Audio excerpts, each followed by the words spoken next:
ആദ്യം എടുക്കുക. എന്നിട്ട് വലിയ വഴറ്റി എടുക്കാം. അതിനുശേഷം അതിലേക്ക് കുറച്ച് മുന്തിരിയൊക്കെ ഇട്ടിട്ടുണ്ട്. ശേഷം വെള്ളം പാർന്നു. ഇനി ഉപ്പിട്ട് കൊടുക്കണം. ഈ ഒരു പാട്ടക്ക് വെള്ളമാണ് കേട്ടോ ഞാൻ പറഞ്ഞിട്ടുള്ളത്. 1.5 കപ്പ് അരിയാണ് എടുത്തിട്ടുള്ളത്.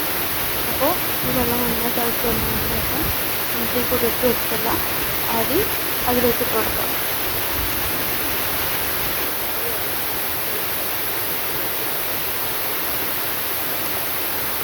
അപ്പോൾ അരിയൊക്കെ ഇട്ട് കൊടുത്തിട്ട് ജസ്റ്റ് ഒന്ന് ഇളക്കി കൊടുക്കണം. അല്ലെങ്കിൽ അരിക്ക് കിട്ടും. അപ്പോൾ ഇളക്കിയതിന് ശേഷം നമുക്ക് ഇത് അരിച്ച് വെച്ചിട്ട് 2 വിസിൽ കഴിഞ്ഞതിന് ശേഷം കുക്കർ ഓഫ് ചെയ്തതാണ് കേട്ടോ. അത്യാവശ്യം ഒരു 3/4 വേവ് ആയിട്ടുണ്ടാവും അരി. അപ്പോൾ അതിൽ നിന്ന് പറയാം, എൻ്റെ ചാനൽ ആദ്യമായിട്ട് കാണുന്നത് ലൈക്ക് ചെയ്യുക, ഷെയറിങ്, സബ്സ്ക്രൈബ് ഒക്കെ ചെയ്യുക കേട്ടോ. അപ്പോൾ അവസാനം ഒരു വീഡിയോ കാണാം. നല്ല അടിപൊളിയായിട്ടുള്ള നല്ലൊരു കുക്കർ ഫിഷ് ബിരിയാണി നിങ്ങൾക്ക് കഴിക്കണമെങ്കിൽ ഈ ഒരു വീഡിയോ കണ്ടോളൂ കേട്ടോ. നിങ്ങൾക്ക് ഇതുപോലെ ഒന്ന് ഉണ്ടാക്കി നോക്കണം. അപ്പോൾ നെത്തർ മീനാണ് കേട്ടോ. നെത്തർ മീൻ നല്ല മസാല കൂട്ടിയിട്ട്. അപ്പോൾ മസാലയ്ക്ക് ആവശ്യമായിട്ടുള്ളൊരു 1.5 വലിയ ഉള്ളി, ചെറിയൊരു ക്യാപ്സിക്കം, ഒരു തക്കാളി, കറിവേപ്പില, പുതിന കേട്ടോ. അത് നമ്മൾ വീട്ടിലുണ്ടാക്കിയതാണ്. ഇത്രയും സാധനങ്ങളും കേട്ടോ. ഇനി നമുക്കിത് ഈ കുക്കറിലിട്ട് നന്നായിട്ട് മസാലയൊക്കെ ചേർത്തിട്ട് ഒന്ന് വേവിച്ചെടുക്കാം.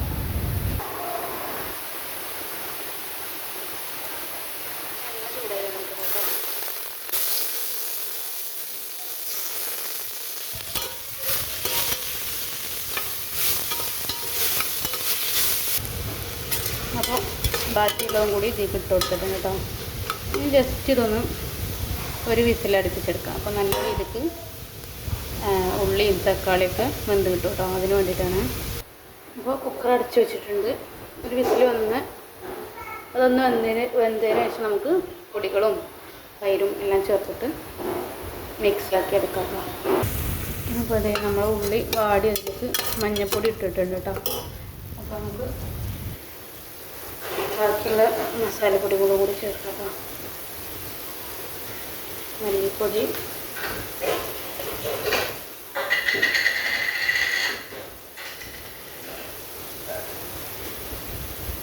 ഫിഷ് മസാല ഉണ്ട്,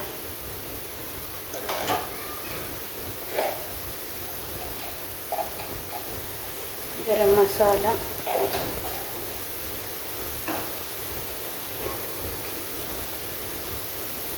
കുരുമുളക് പൊടി,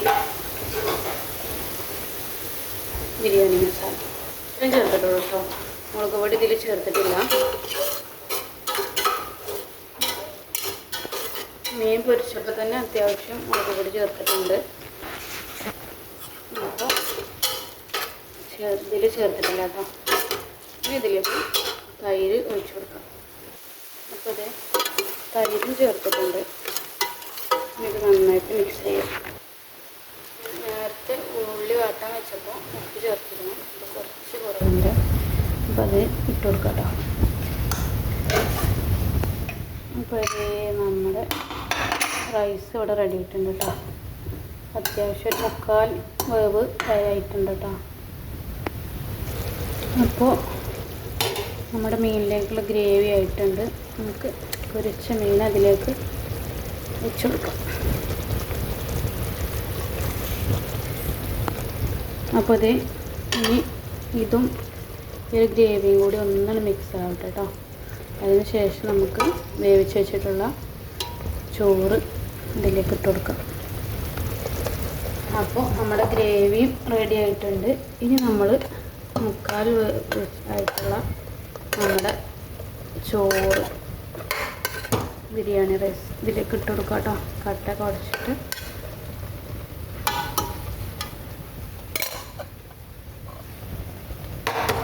പകുതി ഇട്ടിട്ടുണ്ട്. ശേഷം ഞാൻ കുറച്ച് ഗരം മസാല ഇട്ട് കൊടുക്കുന്നുണ്ട്.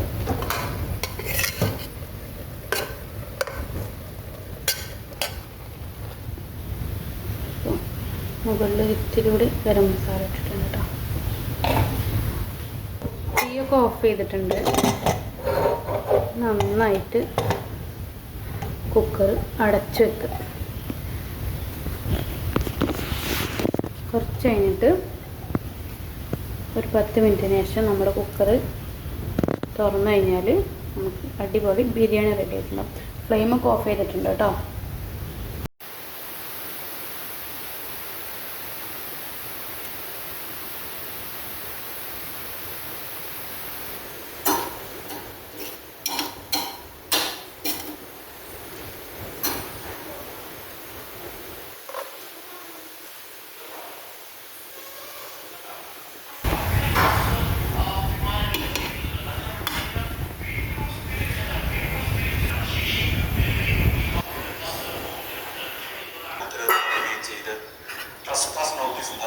എന്നെ പുറത്താക്കിയതാണ്.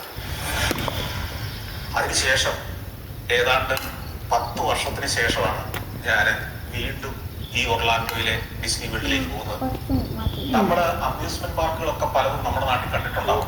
അതിൽ വലിയ വധുവിനെ ഇത് കേൾക്കുന്ന ആളുകൾക്ക് അല്ലെങ്കിൽ ഡിസ്നി വേൾഡ് കണ്ടിട്ടില്ലാത്തവർക്ക് അതൊന്നും അല്ല ലോകം. ഒരു ലോകാത്ഭുതം തന്നെയാണ്. പക്ഷെ അതിനകത്ത് കയറി